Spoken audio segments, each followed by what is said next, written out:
A very good morning, everyone. Today we are going to deal with the first topic under Unit 1,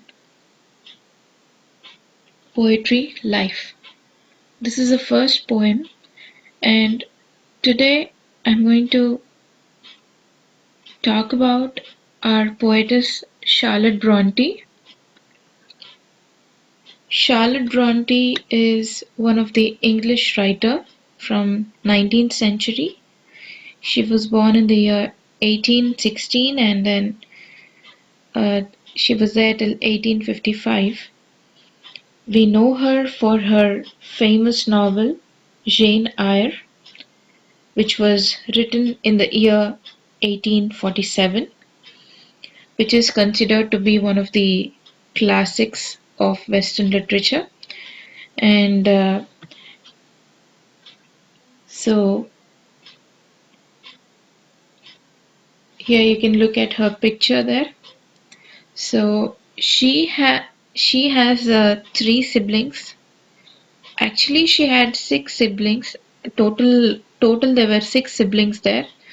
But the thing is, there were two elder siblings by name Maria and Elizabeth. They both happened to die because of tuberculosis. She had a brother too. His name was Branwell Bronte, and he happened to uh, die as he happened to commit suicide. Well, when we look at Charlotte Bronte, she was the eldest of the rest of the three Bronte sisters. After Charlotte, Emily, and Annie Bronte were there. These three happened to become writers in the future, and these three were from a well-off family where they could afford for an education at school, and they even had a library at home. And Charlotte Bronte, in the future, she happened to become a learned scholar. And when we look at the works of, uh, you know, Charlotte Bronte and her sisters, Charlotte Bronte was named as Currer Bell. Emily Bronte was named as Ellis Bell, and Annie Bronte was named as Acton Bell. Okay, these names were given by themselves.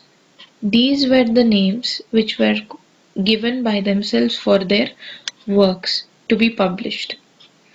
They couldn't reveal their actual names for what they have written.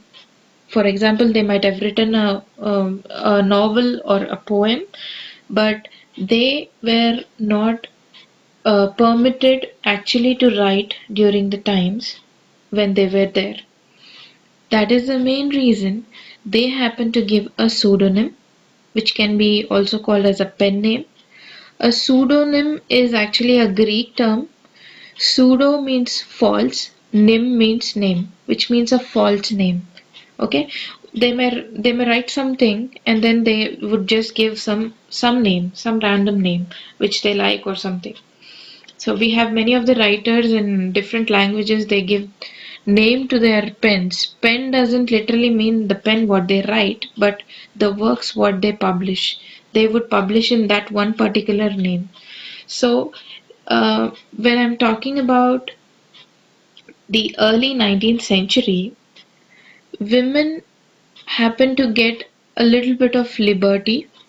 Before that, or even during that point of time, women like were not permitted to work, or they were not allowed to get a proper education because uh, you know uh, the actual perception of the people was that women were meant for domestic work, which means the household work. And whereas when it comes to men, they need to take care of the basic needs or necessities of the home or the family, etc. And that's why men were sent to work, and because they have to work, education was only seen as a purpose for, for working, or so that it can give them a daily bread. So that time, that was the perception regarding education, especially in the Western culture or in the Western world. Even in our Indian context, when we look at it, women were only permitted for domestic work or household things. They were not, let out of the house for anything. Outside works were dealt by the men. So in the same way, after several movements, feminist movements and anti-slavery movements and several other movements which happened one after the other, during this Victorian era, people happen to gain liberty for equal education and voting rights for women and several other rights to women. So these are the reasons people were, not permitted to come out of their home and then publish their works in, with their name. Even when we look at um, Charlotte Bronte, she was advised by one of the poet laureates saying to give up writing, but she didn't cease to uh, write, as she happened to publish even her works were even published posthumously. Posthumously means even after her death. When we look at the lives of the three sisters, they happen to publish their poems and then novels, and they happen to publish everything on their own. They happen to fund for themselves, and then because they were from a well-off family, they happen to publish their works on their own. And there is one instance where Charlotte Bronte is a person who is really very shy, and she happened to secretly write a novel and she got it published. And then she wanted her father, Mr. Patrick Bronte, to read her novel. He had some sight issues, and then he asked her. She slowly reveals that she happened to write a novel, and then he tells that, I don't know how things are going to be, or is it going to go in vain. But later on, she tries to convince and tell him that I actually have written this and I have got it published also. So people were like more of thinking about the society and then the norms of the society, etc. So during that particular point of time, only people were meant to get educated only for the sake of, for the sake of their daily bread, nothing more than that. When we look at the context of, people who are into education, those women who were educated were only nuns.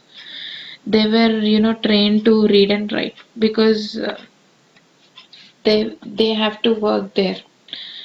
And in the same way, there were only specific people, even in our country, when we are talking about pre-independence or maybe post-independence in the 20th century, people who were mostly who were dedicated to religious life, like for example, people who are like more of like the pujaris or religious heads. These people only were given proper education so that they may understand the scriptures, and then they may uh, they may do their work well.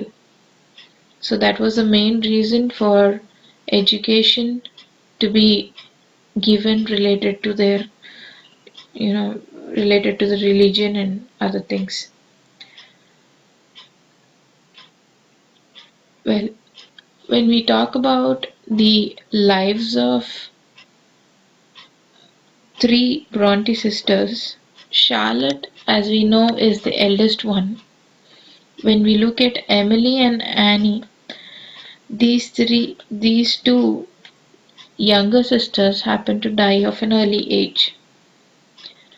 During the 17th, 18th, and the early 19th centuries, tuberculosis was the main pandemic kind of a thing which was there. It it was not just related to the respiratory issues or lungs or something like that, but it was even related to several other ailments and sicknesses and illnesses.